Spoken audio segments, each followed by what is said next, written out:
ఏమిటి?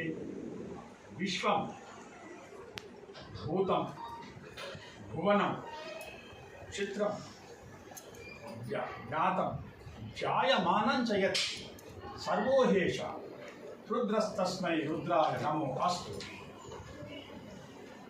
అని చెప్పాడు నారాయణ ఉపనిషత్తు, మహానారాయణ ఉపనిషత్తు. అమరా ఏం చెప్పాడు? విశ్వం. మొట్టమొదటి దాన్ని ఏం చెప్పాడు? విశ్వం.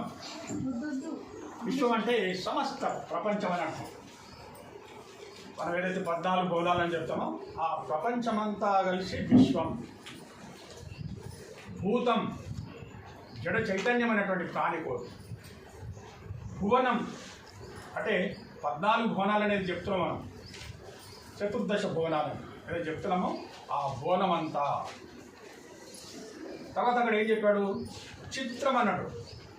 చిత్రం అని ఎందుకన్నాడు అంటే ఈ ప్రపంచమంతా చిత్రంగా ఉంది, అనేక రంగులతో ఇది పరిణామ భరితమై అనేక రంగులతో అలరారుతాను.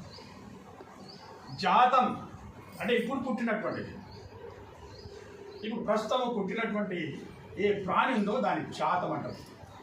జాయమానంచ పుట్టుచున్నది, ఆల్రెడీ పుట్టింది, తర్వాత పుట్టుచున్నది. సర్వోహేష ఈ సమస్తమంతా కూడా రుద్రస్తస్మై రుద్రుడై అయి ఉన్నాడు. ఏమై ఉన్నాడు? రుద్రుడై, ఈ సమస్తమంతా రుద్రుడై ఉన్నాడు. తస్మై రుద్రాయ నమో అస్తు. కాబట్టి రుద్రునకు నమస్కారం. అర్థమైందా? ఏదైతే అష్టమూర్తుల గురించి దీంట్లో చెప్పాడో దాంట్లో నారాయణ ఉపనిషత్తుతో చెప్తున్నాడు ఇదేమా.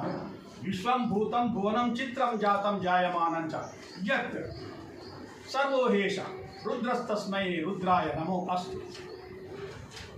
భగవద్గీతలో అది చెప్తాడు కదా, భూమిరాపో నలో వాయు కం మనో బుద్ధిరేవచ అహంకారమితి యమే భిన్న ప్రకృతి రాష్ట్ర. ఈ ప్రకృతి